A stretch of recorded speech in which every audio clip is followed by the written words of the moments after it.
बांग्लादेश की पूर्व प्रधानमंत्री शेख हसीना ने हिंदू संत चिन्मय कृष्णदास की गिरफ्तारी और हिंदुओं पर जुल्म की कड़ी निंदा की।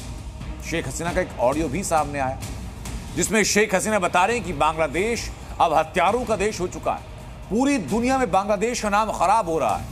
शेख हसीना ने कहा कि बांग्लादेश लोगों के ऊपर जुल्म करने वाला देश बन गया। ऐसे में बांग्लादेश खत्म होने के कगार पर है क्योंकि बांग्लादेश में किसी को बोलने का अधिकार नहीं, किसी मीडिया को खबर दिखाने का हक नहीं। বাংলাদেশ এখন সন্ত্রাসের দেশ, চাঁদাবাজির দেশ, হত্যাকাণ্ডের দেশ, অবৈধ ক্ষমতা দখলকারীর হাতে বাংলাদেশ আজকে সেই সুনাম সম্পূর্ণভাবে নস্যাৎ হয়ে গেছে। বাংলাদেশ এখন ধ্বংসের পথে।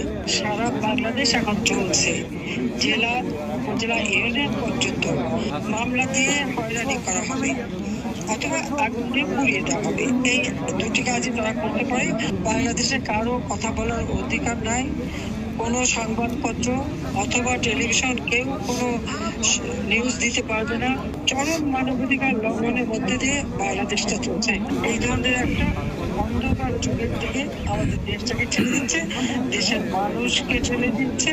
আন্তর্জাতিকভাবেও আমার এটাই আবেদন থাকবে যে একবার ফিরে দেখুন, আওয়ামী লীগ 2009 সাল থেকে এই 24 সাল পর্যন্ত বাংলাদেশকে উন্নয়নের রোল মডেল হিসেবে বিশ্বব্যাপী প্রতিষ্ঠিত করেছিল।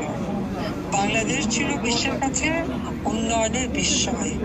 আর দুর্ভাগ্যের বিষয়, সেই বাংলাদেশ এখন সন্ত্রাসের দেশ, চাঁদাবাজির দেশ, হত্যাকাণ্ডের দেশ, অবৈধ ক্ষমতা দখলকারীর হাতে বাংলাদেশ আজকে সেই সুনাম সম্পূর্ণভাবে নস্যাৎ হয়ে গেছে।